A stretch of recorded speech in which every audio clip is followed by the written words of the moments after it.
हमारे संवाददाता राकेश सिंह ने बात की है रामगोपाल यादव से। रामगोपाल यादव ने क्या कुछ कहा है, सुनिए।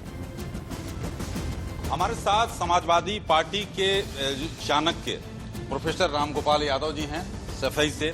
प्रोफेसर साहब लगातार जो हैं पूरी रणनीति पर काम करते हैं।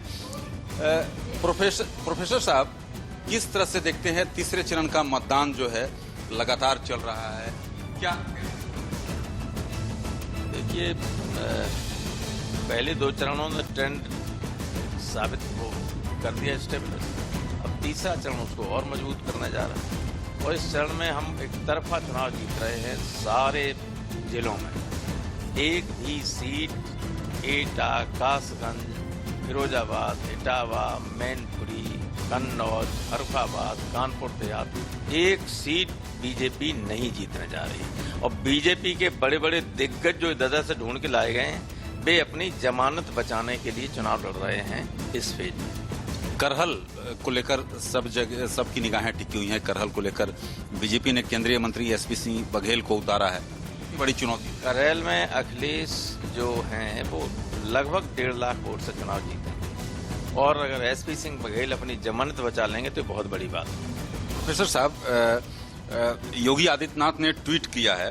ट्वीट करके उन्होंने कहा है कि उत्तर प्रदेश को भय मुक्त, दंगा मुक्त के लिए मतदान। अपराधी लोग इस तरह का ट्वीट करें तो उस पर जनता कभी यकीन नहीं कर सकती। टोटल आप प्रोफेसर साहब, क्या मुद्दे हैं जिसके आधार पर आप मानते हैं कि जनता कर रही है मुद्दे? क्या जनता आज जा गई है अंगूठे से लेकर चोटी तक पूरी तरह से डूबी हुई है हर तरीके से परेशानियों से और अत्याचार से। योगी के किसी ने सुना नहीं, लोग भूखों मर गए, कोई मदद नहीं हुई। कोरोना में क्या 17 लाख आदमी मरा, 23,000 दिखा रहे हैं। इससे ज्यादा कोई बेईमान सरकार हो सकती है? इससे ज्यादा कोई निर्लज्ज और निर्दयी सरकार हो सकती है? तो जनता क्यों वोट देने? बीजेपी के लोग भी समाजवादी पार्टी को वोट कर रहे हैं, बड़ा दावा कर रहे हैं। From every section of the society, हर वर्ग का, हर जाति का, धर्म और जात से ऊपर उठकर अब की लोगों ने सिर्फ अखिलेश को देखा है और साइकिल पर बटन को दबाया है और आज भी दबाएंगे। आपके पास जो शिकायतें भी आ रही हैं वो ईवीएम के खराब होने की हैं या शुरू होने की हैं। हो सकता है कि जो प्रिसाइडिंग ऑफिसर्स हैं वो उनको हैंडल न करना जानते हो। वो जानकारी दे दी गई। हम फिरोजाबाद से कई जगह से आई सूचना वो कलेक्टर साहब के यहाँ बता दी गई। प्रोफेसर साहब, आखिरी प्रश्न, एक एक सीट का आप लगातार आकलन कर रहे हैं, क्या उम्मीदें मानकर ईमानदारी पूर्वक बताइए। ईमानदारी से ही बता रहा हूँ मैं, जो कहा अभी तक ईमानदारी से था। वो क्या गीता पे हाथ रख के कहूँ तो फिर ईमानदारी हमारे सही प्रोफेसर साहब, ये खरी खरी बातों के लिए जाने जाते हैं। अच्छा, मैंने जब जिले बताए जो उन जिलों की सीटें गिन लीजिए।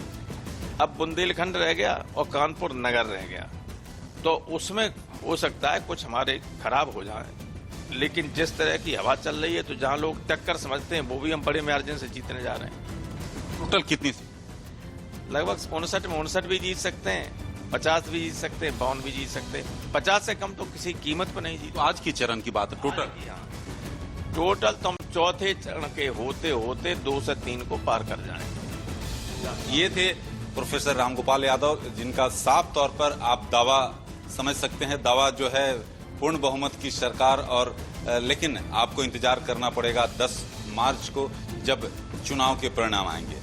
तो रामगोपाल यादव बड़े दावे कर रहे हैं, कह रहे हैं समाजवादी पार्टी तीसरे चरण में 59 में से 59 सीट जीत सकती है, 50 सीट से कम तो जीतने का सवाल ही नहीं।